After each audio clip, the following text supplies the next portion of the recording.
अदिति पयोव्रत कर रही है, दूध पान करके केवल व्रत कर रही है। क्यों? मेरा इंद्र जो है बेटा स्वर्ग से भगा दिया जाए। नर्मदा के किनारे सौराष्ट्र कच्छ देश में जो राजा बलि है वो 99 यज्ञ पूरा कर चुके हैं। 100वां यज्ञ आरंभ होने वाला और 100 यज्ञ पूरा हुआ कि शतक क्रतु माने 100 यज्ञ वाला इंद्र बनेगा। 12 दिन तक फाल्गुन शुक्ल प्रतिपदा से 12 द्वादशी तक दूध पान करती है, स्नान करती है, भगवान नारायण का पुरुष से पूजन करती है, हवन करती है, 1 गिलास दूध पी के नारायण का भजन करती है। रात्रि में स्वप्न हुआ कि हम भाद्र शुक्ल द्वादशी एकादशी सूर्योदय में है, मध्याह्न द्वादशी आएगी, अभिजीत मुहूर्त रहेगा, उस समय हम तुम्हारे आश्रम में प्रकट हो जाएंगे। मेरा नाम उपेंद्र होगा। उप माने छोटा, इंद्र के छोटे भाई बन करके आएंगे और बहुत छोटे रहे इसलिए मुझे वामन भी लोग कहे। प्रातः काल का स्वप्न कश्यप जी को बताया। कश्यप जी स्नान करके माला फेरने लगे। भाद्र शुक्ल पक्ष एकादशी विजया नाम की है। ठीक मध्याह्न में 12 बजे द्वादशी आ जाएगी। मंद मंदम जल धारा, थोड़ी थोड़ी सा जल गिर रहा है, शीतल मंद सुगंध हवा चल रही है। देवता लोग आ गए। पुष्पैः समवा किरण परीक्षित, सुंदर पुष्पों से कश्यप जी का आश्रम आप्लावित हो गया। मुनि महात्माओं ने पुष्प बिखेर दिया। अभिजीत मुहूर्त जो है वो 11:20 से 12:20 तक नित्य होता है। इस सुंदर मुहूर्त में जो काम किया जाए वो सफल होता है। कोई मुहूर्त न भी बने तो ज्योतिषी जी कहते हैं इस मुहूर्त में भगवान का प्रतिष्ठा आदि भी किया जाना चाहिए। अभी आपने देखा होगा टीवी में राम जी का रामलला का प्रतिष्ठा इसी मुहूर्त में होगा। ऐसे अभिजित मुहूर्ते अभिजित प्रभु भगवान वामन जी ऐसे अभिजित मुहूर्त में प्रकट हो रहे हैं। भाद्र शुक्ल पक्ष विजया नाम की एकादशी युक्त द्वादशी को मध्याह्न 12 बजे अभिजित मुहूर्त में कश्यप और अदिति के सामने वामन अंगुल के भगवान वामन जी प्रकट हो जाते हैं। बोले वामन भगवान की देवता ऋषि महात्मा स्तुति करते हैं। साक्षात भगवती पार्वती जी आ गई, शिव जी आ गए, कुबेर आ गए, ब्रह्मा जी आ गए, बृहस्पति आ गए। भगवान का यज्ञोपवीत संस्कार होने लगा। ब्रह्मचारी बना दिया भगवान वामन अंगुल के। लगभग 1.5 से 2 फुट वामन अंगुल में ही छोटे छोटे पैर, छोटे छोटे हाथ। बोलिए वामन भगवान की जय हो। भगवान के परम पावन अवतारों में वामन भगवान का 24 नामों में नाम महाराज भगवान वामन के सुंदर जनेऊ संस्कार के निमित्त आगे बृहस्पति जी ने यज्ञोपवीत दिया और इसके साथ साक्षात भगवती उमा ने भिक्षा पात्र दिया। गायत्री जी ने सविता गायत्री मंत्र दिया। कुबेर जी ने यक्षमाला दे दी। कहीं भी भगवान वामन है ना, इनको भूख प्यास न लगे, इस माला के प्रभाव से भूख और प्यास नहीं लगेगी। इस तरह से वो अक्षमाला दे दिया, दिव्य माला दे दिया। कमंडलू धारण करके पादुका मृगचर्म, चंद्रमा ऋषि ने मृगचर्म और पलास्त्र दे दिए। ब्रह्मचारी के सुंदर रूप लेकर के भगवान राजा बलि के पश्चिमी समुद्र में जहां नर्मदा किनारे 100 यज्ञ आयोजित है, 100वां यज्ञ, उस यज्ञ का दर्शन करने के लिए चले। दूर से जब देखा उस यज्ञ में बड़े मुनि महात्मा भी आए। हमारे मंच में चित्रकूट से पधारे श्री रामदास जी की मंडली की सहित संत जी कब से पधारे हैं। यहाँ यज्ञ के ठीक समय पर मुनि महात्माओं से आपूरित है। बलि ने जो ही देखा तो प्रवेश दरबारी से कहा, साक्षात भगवान सूर्य आ रहे हैं। शुक्राचार्य यज्ञ के आचार्य कहा भैया विंध्यावली की सहित बलि तुम यजमान हो, 100 यज्ञ तुम्हारे पूरे हो रहे हैं, मैं तुम्हें इंद्र बना दूं। और ये सूर्य नहीं है, मायावी साक्षात विष्णु है, वामन अंग का छोटा बालक, बस समझना छोटा बालक है, बड़ा खोटा है। ये बहुत याचना करेगा, इसकी याचना पर ध्यान नहीं देना। शुक्राचार्य ने वही उपदेश देना चालू किया शिष्य। और जो ही राजा बलि ने देखा दूर से तो स्वागत किया, कहा महाराज ऐसा कहीं हमने आज तक ब्राह्मण देवता देखा नहीं। स्वागतम ते नमस्तुभ्यं ब्रह्मणि किं करवावते, ब्रह्मर्षीणां तपः साक्षात् मन्ये त्वार्य वपोध। हाथ जोड़ के यज्ञ के पश्चिम दरवाजे में खड़ा हो गए बलि जी और कहते हैं आपका स्वागत है। क्यों? आज तक हमने ऐसे दिव्य यज्ञ में महात्माओं का दर्शन किया, परंतु ऐसे तपस्वी ब्रह्मचारी महात्मा का नहीं किया। तप का साक्षात मूर्तिमान होकर के आपके अंगों से तेज हो रहा है। महाराज आपके यज्ञ में आने मात्र से यज्ञ की बड़ी महिमा है। बलि जी कहे जिस यज्ञ में सुपात्र ब्राह्मण आ जाए, जिस यज्ञ में महात्मा आ जाए, वो यज्ञ सिद्ध हो जाता है। भगवान कृष्ण जी जो राजस्व यज्ञ कराया ना, तो उसमें जो नेवला है पूरा सोने का बन जाता है। और आधा क्यों बना? ठीक मध्याह्न 3 बजे एक भिक्षुक ब्राह्मण भूखा लौटा। यज्ञ की इतनी सावधानी रखनी चाहिए। जहां यज्ञ होता है उनके पितर तृप्त हो जाते हैं। बलि जी ने कहा अद्यनः पितरस्तृप्तः अद्यनः पावितं कुलम् अद्य स्वष्टः क्रतुरायं भवानागतो गृहम्। मेरे पितर जो 7 पीढ़ी के पूर्वज हैं, मेरे पिता का नाम वैरोचन, मेरे बाबा का नाम प्रहलाद, भक्ति के कारण आकाश मार्ग में मेरा आशीर्वाद देते। जो लोग यज्ञ करते हैं ना, तो उनके पितर आशीर्वाद देते हैं हमारा नाती यज्ञ कर रहा है। हमारे भैया बसंत जी के नाना जी आशीर्वाद देते होंगे मंगली राम जी कि हमारा नाती यज्ञ की प्रतिष्ठा करके, शिव की प्रतिष्ठा करके यज्ञ कर रहा है। भागवत जी में लिखा, हमारे शब्दों में नहीं, पितरः तृप्तः, पितर तृप्त हो जाते हैं। आपके आगमन से फिर से महात्मा आ गए। इसलिए महाराज कृपा करके मैं प्रहलाद का नाती विरोचन का पुत्र बलि हूं, सोमा यज्ञ कर रहा हूं। इस यज्ञ में कोई भी बिना कुछ लिए गया नहीं महाराज, किसी याचक को बिना कुछ दिए भेजा नहीं। और आप जैसे वेद पढ़ने वाले गुरुकुल के तपस्वी आए जो ब्रह्मचारी हैं, सुपात्र को देने से और ही पुण्य है। आपको हाथी चाहिए, घोड़ा चाहिए, 1-2-4 एकड़ जमीन चाहिए गुरुकुल आश्रम के लिए, गौशाला के लिए, स्वर्ण चाहिए, मकान चाहिए। इस ब्राह्मण कन्याओं का विवाह भी आपके साथ करा दूंगा, क्योंकि आप ब्रह्मचर्य के बाद अगर गृहस्थ में आना चाहते हैं, मैं यहाँ का राजा हूं। आप मन में बोलिए महाराज, परंतु बिना कुछ लिए नहीं जाइए। पैर धोया, माला पहनाई, बढ़िया पूजन किया। तब तक गुरु जी ने समझाया, कहा बहुत संभल के रहना, मायावी विष्णु है, बहुत बड़ा रूप बना लेगा, मैं ज्योतिषी हूं। शुक्राचार्य ने कहा इनके सामने कृपण ही बन जाना। महाराज बलि जी ने बहुत कुछ कहा। बलि जी ने कहा याद रखो भैया, हमको केवल 3 पग पृथ्वी चाहिए। 3 पग पृथ्वी का मतलब एक झोपड़ी बनाना है, और उस झोपड़ी में मैं केवल भजन करूंगा।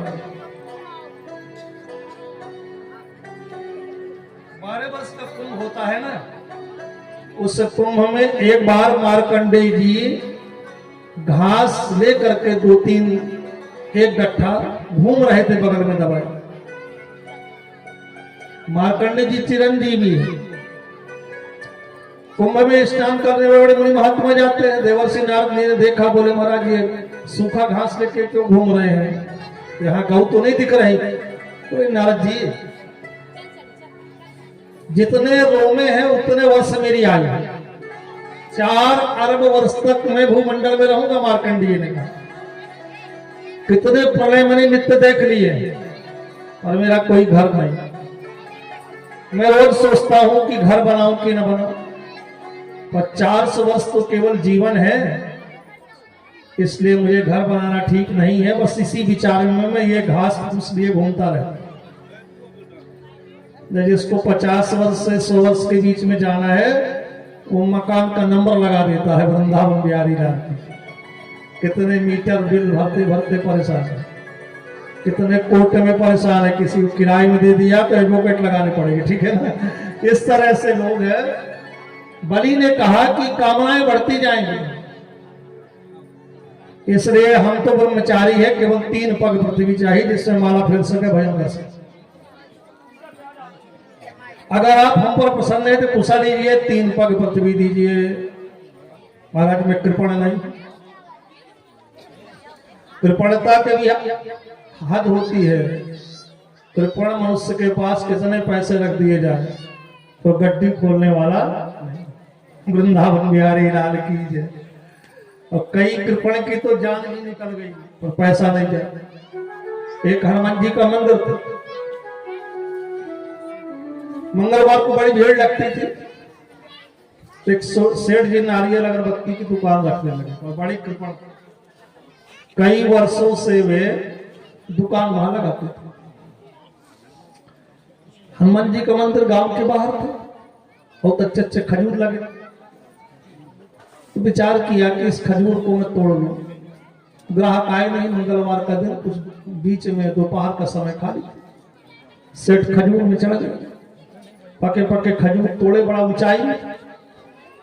नीचे देखा तो भयभीत हो गया कि गिर जाऊंगा मैं, उतरने की शक्ति नहीं, कांपने लगा, पसीना पसीना बीपी आ गया।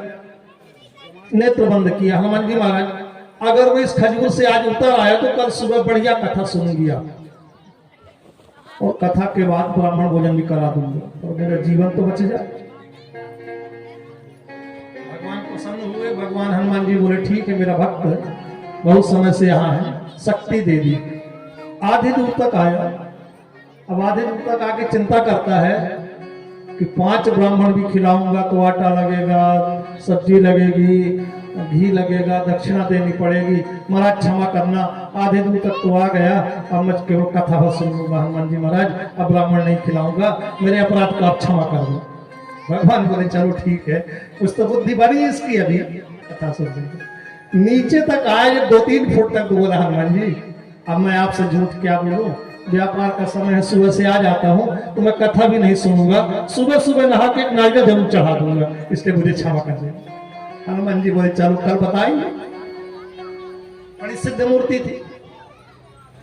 सेठ जी गए, स्नान ध्यान करके बढ़िया सा नारियल लिया, अगरबत्ती लिया, एक माला भी चढ़ाई, जय हनुमान ज्ञान गुण सागर चालीसा कहते हुए नारियल तोड़ा। जो हनुमान जी के चरणों में चढ़ाने गया तो हनुमान जी के मूर्ति से बिल्कुल चिपक गया।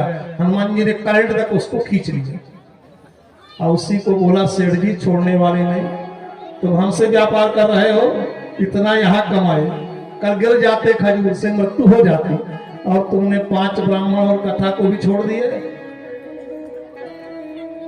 आप क्या करूं महाराज? बोले तुम्हें करना पड़ेगा। दोपहर के 3 बज गए, हनुमान जी नहीं छोड़ रहे। तब तक सेठानी आई, बच्चे आए, बोले क्या बात है, करंट लग गया? बोले हनुमान जी पकड़ लिए, सारी कथा बताई। बोले आपको समझ में नहीं आएगा, मेरे कानों में आवाज दे रहे, अगर घर ले जाना चाहते हो तो 5 ब्राह्मण बढ़िया ले आओ, भोजन कराओ, कथा की पूरी तैयारी रखो। धीरे से बोला हनुमान जी महाराज, ये खजूर तो बड़े महंगे पड़ गए, वृंदावन बिहारी लाल की जय। इसलिए हनुमान जी ने कहा सेठ जी ऐसी कृपणता ठीक नहीं, जो भी अपने परिश्रम से भी कमाओ, साल 2 साल में कुछ खर्च कर दिया करो, दान कर दिया करो, कथा सुन लिया करो, ब्राह्मण भोजन करा दिया करो, लेके कुछ जाना नहीं। महाराज बलि ने कहा कि ऐसे ऐसे भी कृपण होते हैं, और मैं एक तंत्र सम्राट हूं, आप जो कहेंगे सो मैं दूंगा। एकांत ले गए महाराज शुक्राचार्य जी। बोले तुम्हारे बाबा का इनसे पुराना विवाद है, बारह बंद करके मारे, खम्भे से प्रकट होके मारे। अब तुम्हारा नंबर है कि मायावी विष्णु है, मेरा तो शिष्य है। शिष्य गुरु का बड़ा संबंध होता है। गुरु जी को चाहे जितना कष्ट हो जाए पर चेला को कष्ट न हो। वृंदावन बिहारी लाल की जय। चेला की आयु बढ़े, चेला का धन बढ़े, तो चकाचक दक्षिणा मिलेगी। इसलिए समझाया, कहा एक काम कर, अभी भी मना कर दो, बोल दो मेरे पास अब देने के लिए नहीं है, आप बड़े संकट में पहुंच जाओगे, गुरु की आज्ञा नहीं मांगोगे तो जाओ पथभ्रष्ट हो जाओ, श्रीहृष्ट हो जाओ। भागवत जी की बेचारे दूर बैठे शुक्राचार्य, और इनने अपने झोली से सप्तर्षियों के द्वारा दिए हुए कुशा को लिया। भागवत में आए चेला जी कुशा ले, आज जो संकल्प पढ़ा तद विष्णु विष्णु करके पदत्रयम भूमि त्वाम संप्रददे, तो भगवान बामन ने कुशा के द्वारा जल नहीं आने का संकेत किया, क्योंकि गंगा जली की टोटी में शुक्राचार्य जी योग शरीर के द्वारा, योगी है ना शुक्राचार्य जी, उसमें घुस गए एक छोटे सा स्वरूप धारण कर, नेत्रों से देखने लगे। तब तक दूसरे नुकीले कुशा से जो टोटी में डाला तो वहां से उनकी आंख से उधर बहने लगा। बोले इसको फेंक दो, अब नर्मदा का दूसरा जल ले आओ, पवित्र हो गया। बेचारे शुक्राचार्य जी भागे। इसका अर्थ ये है, कभी कोई दान दे तो बीच में मत आओ। शुक्राचार्य जी ने दान के बीच में आंख से हाथ धो डाला। विष्णु पुराण में बड़ी भावमयी कथा है, विस्तार से। जहां भी दान हो वहां पर ये कह दो भैया तुम्हारी जितनी शक्ति है, न कम बोलो न ज्यादा बोलो, दान के बीच में मध्य में मध्यस्थता मत करो। अंत तो गत्वा शुक्राचार्य जी दूर बैठ गए, और दूसरे जल के द्वारा जब विंध्यावली ने जल छोड़ा, जब पत्नी जल छोड़ देती है तो दान पूरा हो जाता है। क्योंकि धर्म पत्नी 7-5 वचन विवाह में कहती है, जब आपको दान देना हो ना तो मेरी उपस्थिति रहे, मेरा सहयोग रहे, मेरी अनुमति रहे, मैं वाम भाग में बैठी रहूं आपके, जितना दे रहे उतना है कि नहीं, ग्रह लक्ष्मी। तो जल छोड़ की अनुमति होती है। और अंत में महाराज 3 पग पृथ्वी दान में लिया, और जैसे ही दान में लिया उसी समय भगवान ने अपना विराट रूप बढ़ाया। बामन भगवान का सिर सत्यलोक तक गया, एक पैर से बलि के यज्ञ से सप्तलोक, ऊपर के भू भुवः स्वः मह जनः तपः सत्यम, परीक्षित 7 लोक नाप लिए, और नीचे के तल वितल सुतल रसातल तलातल महातल पाताल, ये 6 लोक। 2 पैरों में 14 ब्रह्मांड को नाप लिया। बोले तीसरे के लिए कोई स्थिति नहीं है। अभी एक पैर के दान का हमारा संकल्प अधूरा है। अपने गरुड़ आदि पार्षदों को बुलाया, बोले इसको नरक में जाके डाल दो, दान जो दिया जाए पूरा दिया जाए, अधूरा देंगे तो नरक जाना पड़ेगा, उसका पुण्य मिलेगा क्या? संसार में जो पुण्य करते हैं पाप करते हैं, उन दोनों का पुण्य मिलता है। कभी पाप का पहले मिल जाता है, कभी पुण्य का। और होशियार लोग वैकुंठ में जाके भी बिजनेस करते हैं। चित्रगुप्त की परंपरा में एक सज्जन थे कायस्थ लाला जी, वे पुण्य भी किए पाप भी किए। उनकी मृत्यु हुई, स्वर्ग पहुंचे, लिखा पढ़ी का काम, काउंटिंग अकाउंट ऑडिट का काम, बुद्धि बहुत अच्छी रहती है कायस्थ समाज। धर्मराज जी ने कहा भैया इनका खाता खोला। बोले इनने बहुत पुण्य किए हैं पर कुछ पाप भी किए, पहले पाप का फल भोगो कि पुण्य का? पाप का कौन भोगे, पहले पुण्य का भोग। बोले लाला जी आपने इतना पुण्य किया है कि आपको स्वर्ग का धर्मराज बनाया जाएगा 1 घंटे के लिए। बोले मुझे स्वर्ग का 1 घंटे का राज्य दे दो, बाद में नरक डाल दो। अब जो कुर्सी में बैठेगा तो पावर तो आएगा। जब लाला जी बैठे तो सबसे पहले धर्मराज को बोले इनको खंभे में डाल दो। मंत्री है ना, धर्मराज है, निर्णय कर रहे हैं और फिर अपना खाता खोला तो उनके पिता, बाबा, दादा, नाना, नानी जो नरक में पड़े थे उसका गेट खोलवा दिया। नरक और स्वर्ग के राजा होते हैं धर्मराज, यमराज उनके अधीन होते। कहा कि हमारे जितने भी सगे संबंधी है सबको स्वर्ग में डाल दो, अमृत पिए आराम से रहे। अब स्वर्ग में जो धर्मराज के सेवक थे भागे गए बैकुंठ। बोले महाराज आपने कैसे भले आदमी को उस कुर्सी में बिठाया कि धर्मराज को कुर्सी से उठा दिया और अपने सब पापियों को स्वर्ग में ले आ रहे हैं। बोले चिंता मत करो, मैं जाता हूं। भगवान शीघ्रता से आए। बोले भैया तुम्हारे 1 घंटा समय पूरा हो गया। बोले महाराज मैंने 1 घंटे में अच्छे काम किए। बोले ये सभी इनका प्रारब्ध बाकी है, इनको नरक ले जाओ। शरण पकड़ लिए ला रहे। बोले ठाकुर जी जो एक बार स्वर्ग आ जाएगा, जो आपका दर्शन कर लेगा, वो कभी नरक जा सकता है क्या? वृंदावन बिहारी लाल की जय। आप ही निर्णय करो। बोले भैया बड़ा चतुर, बड़ा होशियार है, अपने सब हजारों वर्ष के नरक भोगने वाली यातनाओं को प्राप्त समाप्त करके 1 घंटे का सदुपयोग करके इस लाला ने सबको स्वर्ग दिला दिया। वृंदावन बिहारी लाल की जय। ये है बुद्धिमत्ता, ये है दान की महत्ता, ये है सुकृत सत्कर्म का महत्व। महाराज 21 बार परिक्रमा करी। जामवंत जी ने भेरी घोषण सर्वसा भागवत जी में आया, भेरी बजा बजा करके भगवान की परिक्रमा करी। जैसे हमारे महाराज जी रोज कामतानाथ की परिक्रमा करते। कामतानाथ जी भगवान का स्वरूप। और यहाँ पर जो दैत्य पक्ष के थे वो कुठार लेकर के, गदा लेकर के मारने भी लगे, क्योंकि इनने हमारे राजा को जेल में जाने के लिए तैयार है, नरक ले जाने के लिए तैयार। तीसरे पैर के लिए कहा निज पद पाद शीर्ष कुरु में, तीसरा पैर हमारे सिर में रखी। हम मालिक हैं, जो मालिक है वो बड़ा होता है, कंपनी फिर उसके अंडर में होती है। महाराज मैं इस राज्य का मालिक हूं, तो तीसरा पैर हम विंध्यावली दोनों के शरीर पर कर दीजिए। नवदा भक्ति में आत्मनिवेदन भक्ति आई। संसार में सब कुछ देते हैं पर भगवान को अपना शरीर नहीं देते। शरणागति में कि प्रभु मैं आपको साष्टांग प्रणाम करके भगवान का बन जाना, ये आत्मनिवेदन भक्ति है। प्रहलाद जी ने 9वीं भक्ति के रूप में मांगा। भगवान सुतल लोक में भेज दिए, जहां सोने का ही लोक है। पहरेदार के रूप में रहने लगे परीक्षित। नारद जी लक्ष्मी जी को लेके आई, रक्षा सूत्र बांधती है। अपने स्वामी भगवान विष्णु को विश्वलोक ले गई। मुस्कुराए भगवान, बोले एक रूप से तो मैं वैकुंठ में रहूंगा, और एक से सदा बलि तुम्हारे पास रहूंगा। तुमने सारे राज्य को दिया। जब इनका पैर गया तो वहीं से अंड कटाह में छेदन हुआ, तो इस ब्रह्मांड का बहिर्भूत जल जब गिरा वही गंगा कहलाई, जिन्हें ब्रह्मा जी ने अपने कमंडलों में रखा। इस तरह से सत्यव्रत मन ने नित्य प्रलय का दर्शन किया।